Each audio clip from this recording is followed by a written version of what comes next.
दोस्तों आज की इस वीडियो में मैं बात करूंगा न्यूक्लियर फिजिक्स के बेसिक इंट्रोडक्शन पर, जिससे आपको यह आइडिया लग जाए कि हम न्यूक्लियर फिजिक्स में क्या पढ़ते हैं और क्यों पढ़ते हैं। दोस्तों ये बात तो हम जानते हैं कि एटम का स्ट्रक्चर कुछ इस तरह दिखता है, जहां पर एटम के बीचों बीच एटम से 10,000 गुना छोटा एक न्यूक्लियस होता है, जो कि प्रोटॉन्स और न्यूट्रॉन से मिलकर के बना होता है। यह दोनों पार्टिकल्स यानी प्रोटॉन और न्यूट्रॉन आपस में स्ट्रॉन्ग न्यूक्लियर फोर्स की मदद से बंधे हुए होते हैं, जो कि नेचर का एक फंडामेंटल फोर्स होता है। और न्यूक्लियस के आसपास एनर्जी लेवल्स या एनर्जी क्लाउड्स में इलेक्ट्रॉन चक्कर काटता है, जो कि एक फंडामेंटल बिल्डिंग ब्लॉक पार्टिकल कहलाता है। एक प्रोटॉन में पॉजिटिव चार्ज होता है, जिसकी वैल्यू 1.6 मल्टीप्लाई बाय 10⁻⁻19 कूलम होती है, और वहीं एक इलेक्ट्रॉन में भी इतनी ही चार्ज की वैल्यू होती है, लेकिन नेगेटिव होती है, यानी ये दोनों एक दूसरे के अपोजिट होते हैं। अब इसमें खास बात ये है कि एक एटम में जितने प्रोटॉन होते हैं उतने ही इलेक्ट्रॉन होते हैं, तो इसका मतलब एक एटम इलेक्ट्रिकली न्यूट्रल होता है, यानी कि दोनों के चार्ज एक दूसरे को न्यूट्रल कर देते हैं। अब ये बात पूरी दुनिया जानती है कि न्यूक्लियस की डिस्कवरी अर्नेस्ट रदरफोर्ड ने की थी, और उसके लिए उन्हें 1908 में नोबेल प्राइज मिला था। अब ये बात थोड़ी सी अजीब है कि न्यूक्लियर फिजिक्स का बेस रखने वाले को केमिस्ट्री का नोबेल प्राइज मिला है, लेकिन 1908 से 12 साल पहले यानी 1896 में हेनरी बैक्वेरेल ने फ्रांस में एक अलग ही ऑब्जर्वेशन की थी।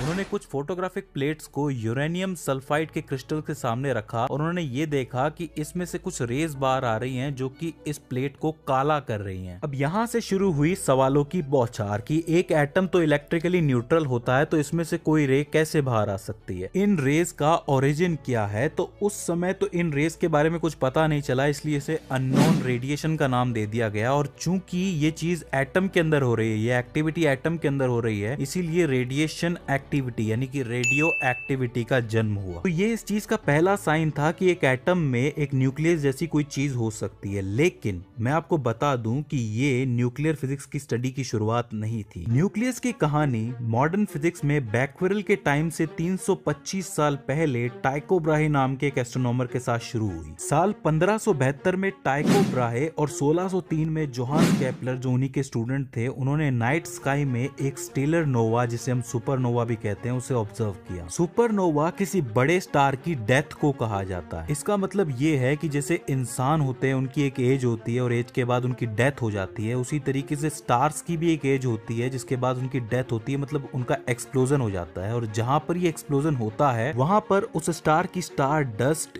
धूल या गैसेस जमा हो जाती है। अब इन गैसेस या स्टार डस्ट में कुछ ऐसे पार्टिकल होते हैं जो अनस्टेबल होते हैं, जैसे कि यूरेनियम सल्फाइड के क्रिस्टल थे, और वो अपने अंदर से अननोन रेडिएशंस बाहर निकालते हैं, जिसकी वजह से टाइको ब्राहे और केपलर को वो सुपरनोवा ल्यूमिनियस यानी कि ब्राइट नजर आया। लेकिन उन्होंने ये चीज भी नोट की कि टाइम के साथ साथ उसकी ब्राइटनेस कम होती गई। अब उन्होंने जितने टाइम तक उस सुपरनोवा को ऑब्जर्व किया, उस टाइम के दौरान उन्होंने उसके आसपास के जितने भी दूसरे तारे और प्लैनेट्स थे, उनकी पोजीशन को भी नोट किया। और जब एस्ट्रोनॉमर्स ने आगे चलकर उन प्लैनेट्स और तारों की पोजीशन को रिवर्सली कैलकुलेट किया, तो उन्हें पता चला कि उस सुपरनोवा में निकल और कोबाल्ट नाम के एलिमेंट्स का डिके हो रहा था। ये वही डिके है जो यूरेनियम से भी हो रहा था, जिसकी वजह से फोटोग्राफिक प्लेट्स काली पड़ रही थी। सुपरनोवा की ब्राइटनेस या ल्यूमिनिसिटी का टाइम के साथ कम होने का मतलब ये था कि उसमें जो एलिमेंट्स थे, बेसिकली निकल और कोबाल्ट, वो अपनी हाफ लाइफ तक पहुंच चुके थे। अब ये हाफ लाइफ क्या होती है? सिंपल वर्ड्स में, एक अनस्टेबल एटम या न्यूक्लियस अपने पूरे लाइफ टाइम का आधा टाइम डिके या क्षय करता है। इस दौरान वो मेनली रेडिएशन या एनर्जी को बाहर निकालता है, और जब हाफ लाइफ पूरी हो जाती है, तब वो अनस्टेबल एटम या न्यूक्लियस स्टेबल हो जाता है, या मेनली वो एलिमेंट ही बदल जाता है। तो इस सुपरनोवा में निकल की जो हाफ लाइफ थी वो 6.077 डेज थी,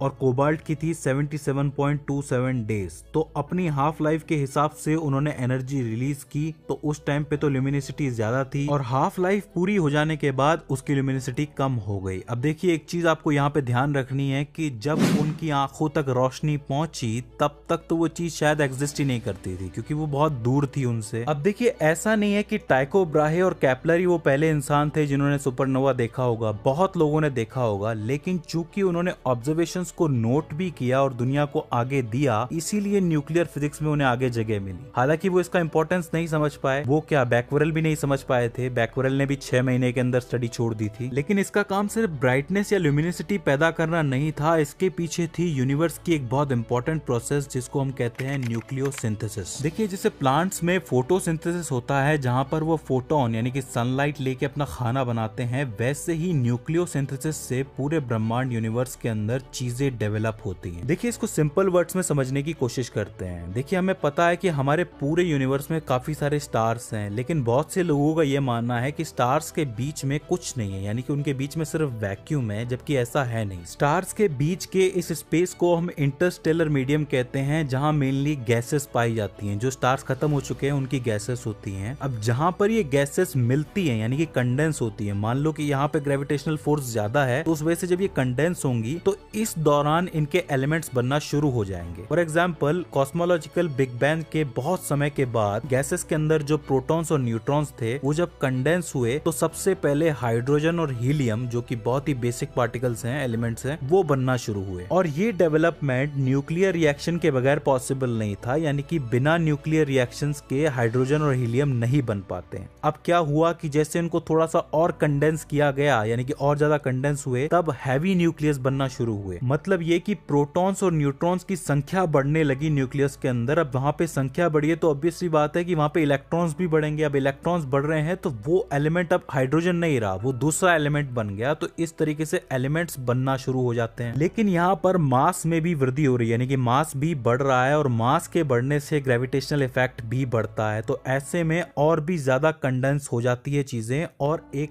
प्लैनेट या स्टार जैसी चीजें बनना शुरू हो जाती हैं। अब मान लो कि यहाँ पर कोई प्लैनेट बना है तो उस प्लैनेट को आगे इंटरस्टेलर मीडियम में धकेल दिया जाएगा और वो जो है जाके किसी प्लैनेट सिस्टम में जुड़ जाएगा या स्टार सिस्टम में जुड़ जाएगा। उसे हम कहेंगे स्टेलर सिस्टम। याद रखिए, स्टार्स या प्लैनेट्स के छोटे से ग्रुप को जो कि ग्रेविटेशनल बाउंडिंग की वजह से एक दूसरे के आसपास ऑर्बिट कर रहे हैं, उसे स्टेलर सिस्टम कहा जाता है। और स्टार्स के बीच की जो जगह होती है उसको हम इंटरस्टेलर मीडियम कहते हैं, जहाँ पे गैसेस होती हैं। अब देखिए, इसके अंदर भी बहुत सी स्पेशलिटीज हैं, जैसे कि छोटे वाले स्टार्स या प्लैनेट्स बनते हैं उस जगह को हम नेबुला कहते हैं, और किसी बड़े यानी मैसिव स्टार की जब डेथ होती है तो उसको सुपरनोवा कहा जाता है। Interstellar medium mainly 70% hydrogen, 28% helium और 2% अदर एलिमेंट्स से मिलकर के बना होता है। ये सारे एटम्स जो हैं एक ऐसी जगह पे जाके जुड़ते हैं जो कि डेंस हो, कोल्ड हो, तो वहां पर मॉलिक्यूल्स का निर्माण होता है, यानी कि मॉलिक्यूल्स बनते हैं, और उस जगह को मॉलिक्यूलर क्लाउड्स भी कहा जाता है। जैसे एग्जांपल के लिए मैं आपको बताऊं पिलर्स ऑफ क्रिएशन नेबुला के बारे में, जो वो एक ऐसी जगह है जहां से काफी सारे प्लैनेट्स और स्टार बन चुके हैं। हाल ही की जो तस्वीर है वो कुछ इस तरीके से है, लेकिन इसकी पहली तस्वीर जो है हबल ने निकाली थी। अब एक बात याद रखिए कि अगर अभी हम इसकी तस्वीर देख रहे हैं, मतलब ये हजारों साल पहले एग्जिस्ट करता था, मतलब ये हजारों साल पुरानी तस्वीर है। चूंकि लाइट को ट्रेवल करने में टाइम तो लगता ही है। तो न्यूक्लियर फिजिक्स हमें ये बताती है कि कोई चीज या कोई एलिमेंट या ये यूनिवर्स आखिरकार बना कैसे। क्वांटिटेटिव वे में हमें ये चीज समझ में आती है। हालांकि जितनी भी चीजें मैंने आपको बताई है इसके अंदर बहुत टेक्निकलिटी है। जैसे जैसे आप अंदर जाते जाओगे आपको चीजें और बारीकी से समझ में आएंगी, लेकिन मेरा आपको ये इंट्रोडक्शन देना इसलिए जरूरी था ताकि आपको ये समझ में आए कि हम न्यूक्लियर फिजिक्स क्यों पढ़ रहे हैं। तो दोस्तों, आई होप ये इंट्रोडक्शन आपको समझ में आया हो। इसके बाद भी इसके अंदर कोई क्वेरी आती है, कोई दिक्कत आती है, तो आप हमें नीचे कमेंट सेक्शन में पूछ सकते हैं। सो फ्रेंड्स, आज की इस वीडियो के अंदर बस इतना ही। See you in the next one.